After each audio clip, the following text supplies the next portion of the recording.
બેજન sir, નવા વર્ષમાં આપણે પ્રવેશ કરી રહ્યા છીએ ત્યારે કંઈક નવું જાણવાની દર્શકોમાં ઉત્સુકતા રહેલી છે. આપે પણ લોકોના વ્યક્તિત્વને પારખવા માટે એક નવી ટેકનિક અપનાવી છે. ચિત્રો દ્વારા તમે વ્યક્તિનું વ્યક્તિત્વ કેવું છે તે વિશે એક પ્રિડિક્શન કરો છો, તો તે વિશે પણ જીએસટીવીના દર્શકોને જણાવશો. શું કે છે તમારું? હા, આજે છે આ ટેકનિક માટે. યસ યસ, હા હા હા. અરે વાહ, આને કહેવાય છે અંગ્રેજીમાં ESP, ગુજરાતીમાં ચેતન શક્તિ. ચેતન શક્તિ આ સાયકોલોજીકલ ટેસ્ટ છે. એને મેં ગુમાવીને એસ્ટ્રોલોજીમાં બનાવી દીધી છે. પણ ટેસ્ટ છે સાયકો. ફોર એક્ઝામ્પલ, તમને જો આ square, what is the Gujarati for square? Square. જો તમને આ ગમતું હોય તો એનો મિનિંગ એમ થાય કે તમે જરાક ફટ્ટું લાલા છો. સોરી, જરાક ફટ્ટું. ચારમાંથી તું ખૂણામાંથી તું રૂમમાંથી આગળ વધવા તૈયાર નથી. તને રક્ષણની બહુ ભયંકર જરૂર છે. આ હોય તો તું બહુ હોશિયાર છે. પણ બહુ હોશિયાર લોકો થોડા ગાંડા હોય છે.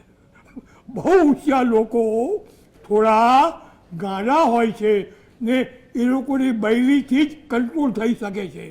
બહુ હોશિયાર લોકોને બૈરીની જરૂર વધારે પડે, કેમ કે ભાયરાથી ભાયરો માને નહીં, પણ પેલી બૈરી કે તું શું કરે છે, તું બરાબર ખાઈને તો જા. તો પેલો કે હા મારી માં, હું એમ જ કરીશ. આ ત્રીજો છે. આ બહુ જબરજસ્ત છે. અરે બાપરે, આ પેલો ઈસુનો ક્રોસ બતાવે છે. ઈસુનો જે પેલો ક્રોસ લઈને, ખબર છે ને, ક્રાઇસ્ટ ક્રોસ લઈને ગયેલા, એનો મિનિંગ કે જે આ વ્યક્તિ જે આ ક્રોસ લેશે એના ખભા બહુ મજબૂત હશે ને એની ઉપર ભાર બી જબરજસ્ત પડશે. કેમ કે ઈશ્વર ન્યાય કરે છે. જેના ખભા મજબૂત હોય એની ઉપર એ ભાર વધારે મૂકે છે. આ કદાચ તમે માનો કે ના માનો, પણ આ ઈશ્વર અન્યાય નથી કરતો. પણ એમ છે કે મારામાં એટલી તાકાત નથી કે ઈશ્વર શું ક્યાં કરે છે, એટલી તાકાત નથી ભાઈ. હવે નહીં તાકાત તેમાં ઈશ્વરનો વાંક છે ભાઈ. પછી બીજું આ છે, કહું કે સ્ટાર. જે લોકો આ સ્ટાર રહે એ લોકો પ્રગતિના બહુ ભૂખ્યા હોય છે. પણ કદાચ પ્રગતિ એ લોકોના માટે કેટલી સારી છે એ નવી વાત છે. તમને સિતારાઓ ગમે, પણ સિતારાઓને તમે ગમો છો? ઓહો, સિતારાઓને એ આખી બીજી વાત છે. ને છેલ્લે છે આ, માય ગોડ. સમજો મારા દીકરાઓ, સમજો મારા બચ્ચાઓ, સમજો આ જે સર્કલ છે ને, સર્કલ સમજો મારા દીકરાઓ. આ સર્કલનો મિનિંગ, અર્થ છે શૂન્ય. છેલ્લે તમે હું પાપ કરીશું, પુણ્ય કરીશું, પૈસા કમાઈશું, પ્યાર કરીશું, સેક્સ કરીશું, બધું જ કરીશું, પણ છેલ્લે તો આપણે બધા ગમે કે ન ગમે શૂન્યમાં જઈશું. કેમ કે આપણે બધા ઇન્ડિયન છે ને ઇન્ડિયા માટે પારસી નથી. ઇન્ડિયા એટલે જ છેલ્લું સ્થાન ઓફ સ્પિરિચ્યુઆલિટી. સ્પિરિચ્યુઆલિટીની વાત કરો, હા ઇન્ડિયામાં લુચ્ચાઈ બી ખરી, હા હું ના શીખ, પણ છેલ્લું સ્ટેશન, હા છેલ્લું સ્પિરિચ્યુઆલિટીનું છેલ્લું સ્ટેશન શૂન્ય છે ને એ આપણું ઇન્ડિયા છે. પાછું કહું છું, શૂન્ય છેલ્લું સ્પિરિચ્યુઆલિટીનું સ્ટેશન છે ને એ કોની પાસે છે?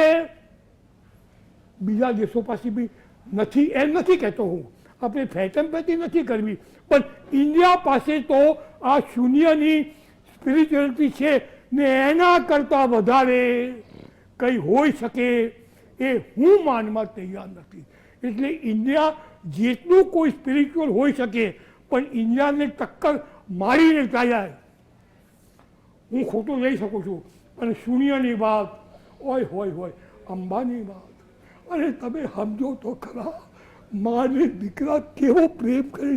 મા દીકરા માટે શું નથી કરતી, વૈશ્યા બને, બધું જ કરે એના કરતાં વધારે તાકાત કાથી આવે ને આ તાકાત અંબાની છે ને આ તાકાત સોનિયાની છે તો એના કરતાં વધારે તાકાત આવી શકે ભારતની ટક્કર કોઈ મારી શકે હું તમને પૂછું છું મારી શકે તમે સમજો નહીં મારી શકે નહીં મારી શકે બહુ જબરદસ્ત તો જે આ સિલેક્ટ કરશે એનામાં એટલી તાકાત છે કે એ સાધુ સંત બની શકે આ સાધુ સંત બની શકે હું થાકી ગયો ભાઈ હા બોલ ભાઈ બિલકુલ બેજાન સર ખૂબ જ સુંદર રીતે વ્યક્તિના વ્યક્તિત્વને કઈ રીતે નિખારવું જોઈએ તે વિશેની પણ આપણે વાત કરી જ્યોતિષને એક અલગ પરિમાણથી જોતા અમારા દર્શક મિત્રોને કર્યા બેજાન સર અને નસ્તુરભાઈ આ બંનેનું GSTVમાં ખૂબ ખૂબ આભાર માને છે કે આપે આટલા સુંદર